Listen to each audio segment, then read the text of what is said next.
Hello, welcome to today's webinar. We're going to get started in about 60 seconds. Just going to give some folks a chance to get in the room. Welcome and thanks for spending your, Thursday afternoon with us for a brief 15 minutes. So we'll just give it a few more seconds for everyone to join, and we will get started. Welcome, welcome. All right, letting a few more folks in. Just a heads up, as we go through today, if you have any questions, use the Q&A in the Zoom. Pop them in. We love to answer questions from our attendees.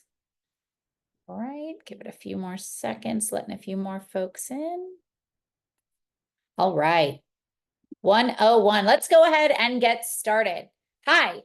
My name is Gina Waldhorn. I'm the Chief Marketing Officer of Sports Innovation Lab. We are a data, insights, and analytics company that works with the world's biggest sports brands, consumer brands, properties, technology companies to help them better understand and connect with their fans. And today you're joining us for a very quick coffee break, 15 minutes, part of our Radical Retail webinar series focused on creating addressable audiences to help you with your holiday campaigns. In just 15 minutes, because I know you're all busy, I'm going to take you through what is the data cloud that we have built these audiences on top of and what makes it unique and useful to you.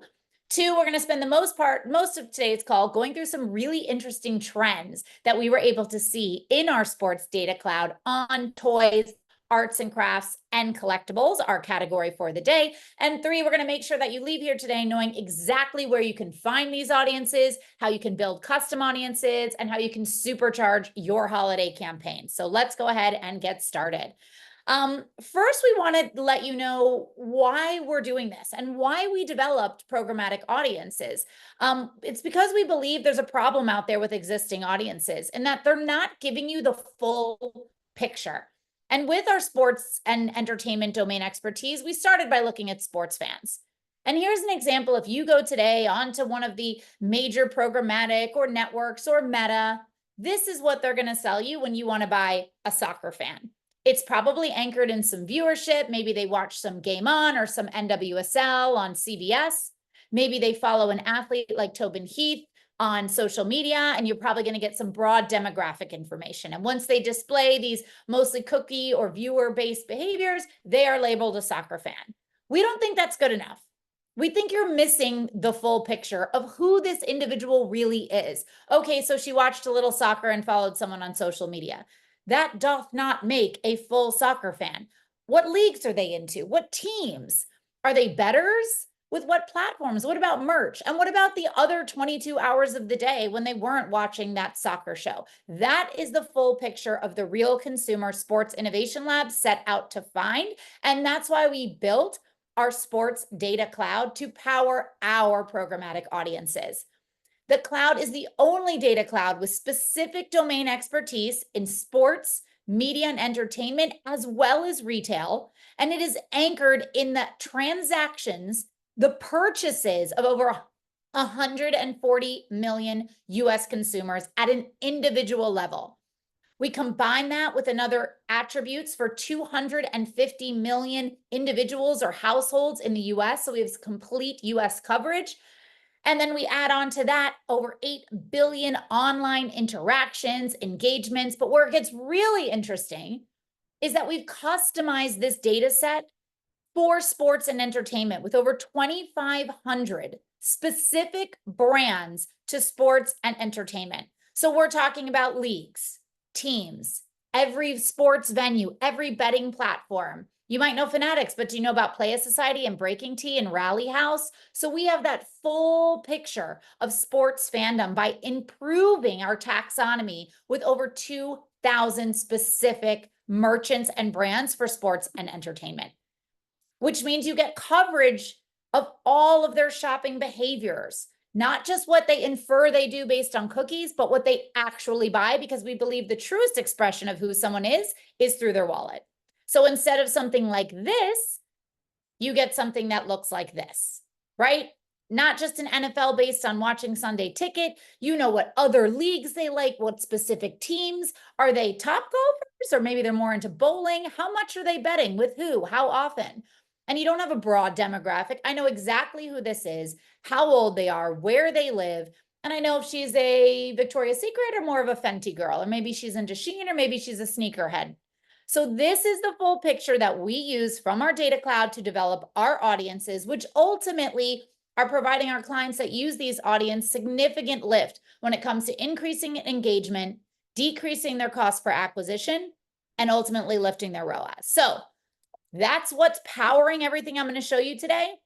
Let's talk about toys, arts and crafts and hobbies, and collectibles, a huge category for shopping in Q4. First of all, when we talk about toys, hobbies, and collectibles, these are a handful of the merchants that we're evaluating that, as I mentioned, I can see the purchases directly into these retailers and brands. So whether it's Legos to Joann Fabrics to Dapper Labs or even Precious Moments, gotta love those little figurines. I find them quite creepy, but you never know. So who are the top spenders in these categories? And specifically, what role does sports and entertainment and sports fans play when it comes to targeting during the holiday season for these categories? Well, the first one we looked at that we thought was really interesting is around educational toys. And one of the top communities for who buys educational toys were college sports fans, twice as likely as the Gen Pop to be buying educational toys from their children from brands like Learning Express or the Imaginarium. And speaking of college sports fans, we actually released a free report today on the behaviors of college sports fans and how we've designed a lot of interesting audiences on college sports fans. So you might not have considered college sports fans when you're targeting parents or folks shopping for toys, but if you've got an educational set or arts and crafts that are educational, look at those college sports fans.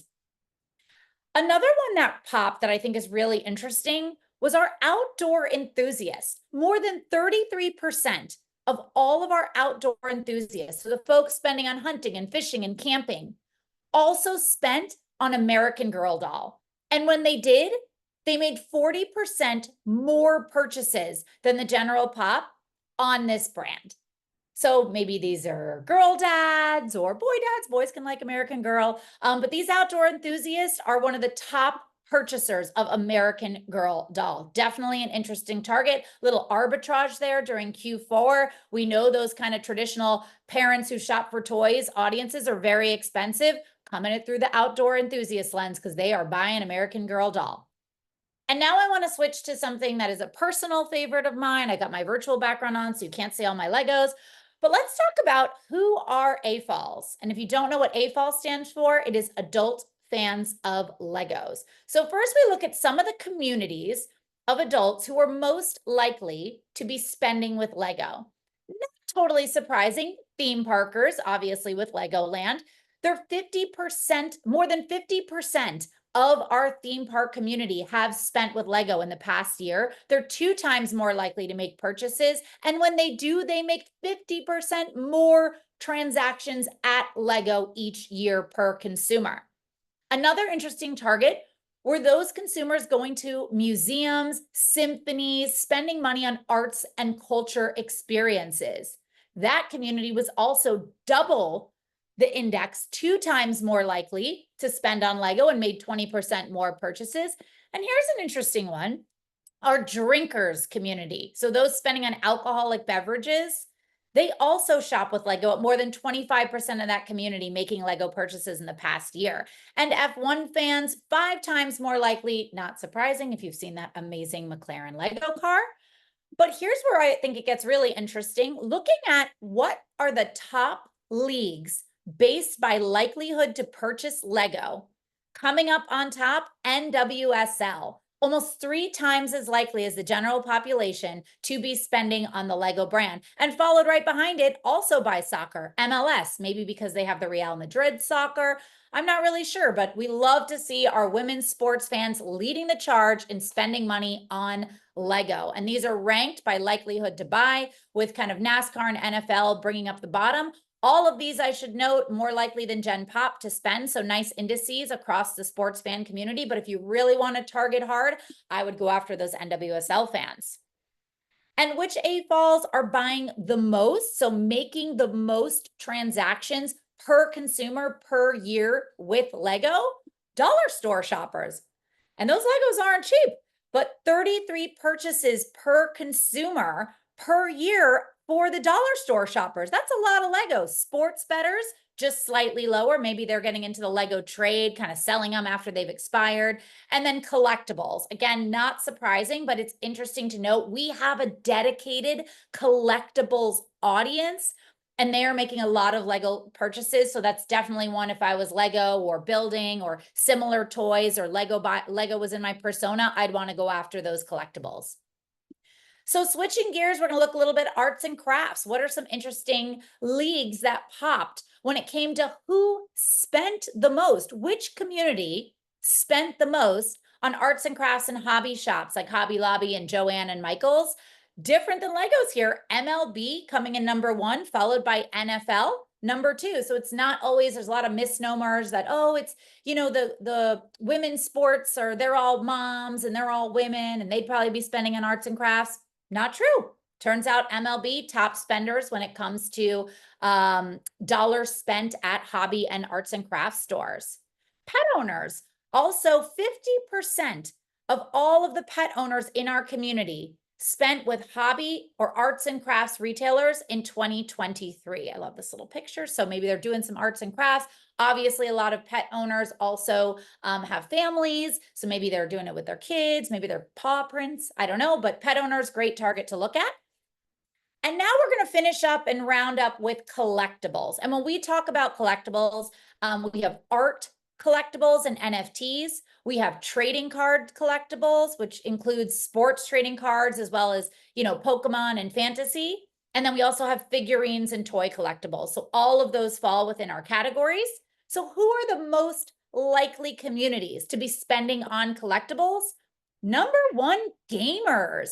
2 times more likely, with 64% of those consumers who also spent on things like Xbox and PlayStation and Nintendo and GameSpot also spent in our collectibles community. And we're 43% more likely to spend than the Gen Pop.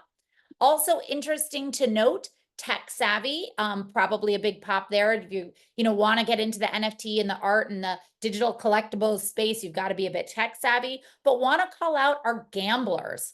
So almost a quarter of the gambler community spent on collectibles, but sports bettors specifically were almost 2.5 times more likely to spend on the collectibles category. MLB being our top collecting league, followed by NFL, college sports, and just want to call out, while it's a small percentage of the overall fan base, probably because there's not enough female athlete collectibles out there, but it's coming, NWSL and PWHL fans were almost 2 times more likely, or just second to sports bettors and gamers in likelihood to buy. So this is a high value community. If you produce more products, they are ready to buy. And then we looked specifically, we wanted to isolate Q4 holiday shopping. What are some of the targets and the audiences we believe you should be using if you're marketing on the collectible side? Well, number 1 are big sporting events. So these are people who spend on things like the Super Bowl or Kentucky Derby, a US Open. They were the highest spenders per fan on collectibles during the holiday period, followed by WNBA. So they spent the most per fan during the holiday season last year. Big pop there. And then again, we see those sports bettors.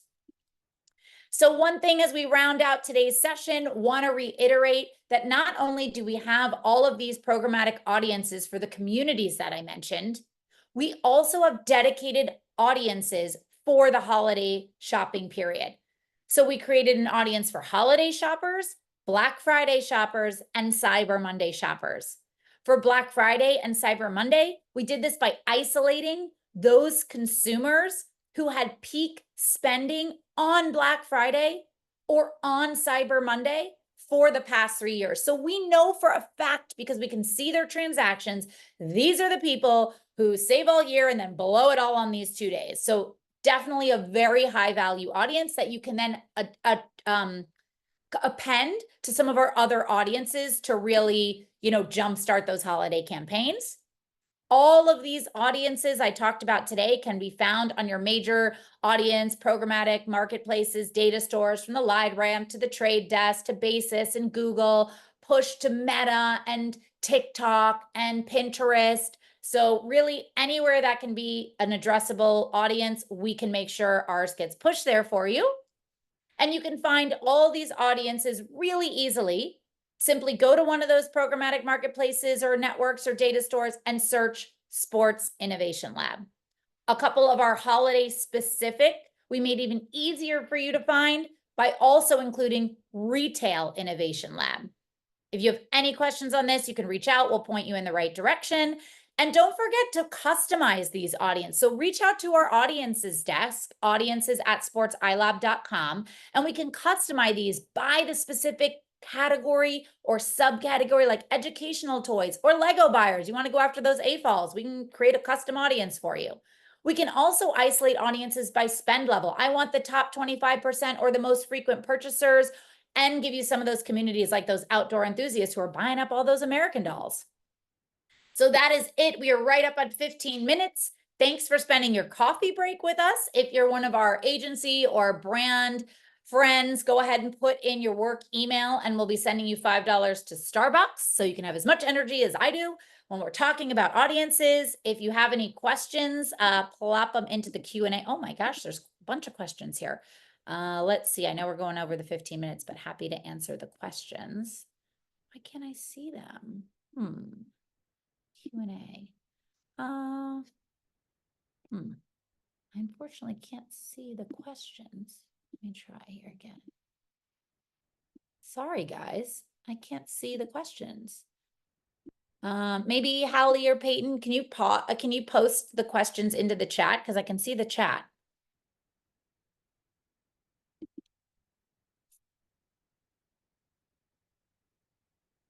How do you ensure a seamless transition between virtual and physical retail experiences? Great question. So the way that we collect our data, it is anchored in transactions that have been aggregated from hundreds of banks across the US. So this is everything as it shows up on your debit or your credit card. So that includes both online and brick and mortar transactions. So if it shows up on your debit, if it shows up on your credit, we can see it. So our data cloud and our tools pull in all of those specific purchases and then can, align them both to see, well, if this was a purchase at Legoland versus Lego.com, we can see those differentiators and we can combine them when it makes sense to combine them and say, this is a Lego fan, and we can pull them apart when it makes sense to pull them apart. Can you explain the technology behind Oh, no, I cannot explain the technology behind integrating smart functionalities into toys and collectibles. I used to work in that space a long time ago at Quirky, but that has nothing to do with programmatic audiences and sports. So I can't answer that today. Probably another toy expert could talk about integrating technology into hardware. Any other question? What platforms or software are being used to develop AR? Interesting. You know what? We'll have to get my co-founder, Josh Walker, to talk a little bit about what platforms are used to develop AR, VR experiences for customers in the collectibles space. I think right now, I'd say that whole space is kind of taken a step back after really the collapse of the NFT market in late 2022. So I think when it comes to the collectibles space from a digital advanced technology perspective, everyone seems to be taking a bit of a wait and see approach and leaving more of the kind of spending right now in the kind of betting and trading space, where we see most speculative investors are the ones spending in that space. AR, VR, I think, is more from an experiential standpoint. You're seeing the properties and the teams bring some of their collectibles to life. But when it comes to collectibles from a investment standpoint, I don't think we're going to see as much action in that space.